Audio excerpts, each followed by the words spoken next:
Dahil may lagnat na naman yung pamangking ko at may ubo, itong dalawa na to may ubo. Itong isa linalagnat si Iman, ito naman si Romel. Kaya ako nag-i-stocks ng pang-ubo at pang-lagnat. Ito ay paracetamol Timpra 40. Tapos ito naman yung pang-ubo sa kanila. Effective to na gamot para sa mga bagets. May guidelines po yan dito kung pang ilang taon at ilang tablespoon ang inyong ipapainom. Tapos, dito ganun din po sa paracetamol. May nakalagay na po yung edad dyan. Tapos kung ilang ml ang ipapainom nyo po.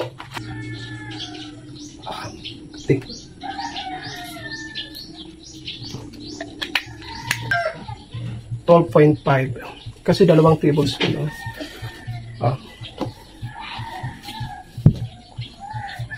Dili ka. Very good. Ano lasa? Masarap daw.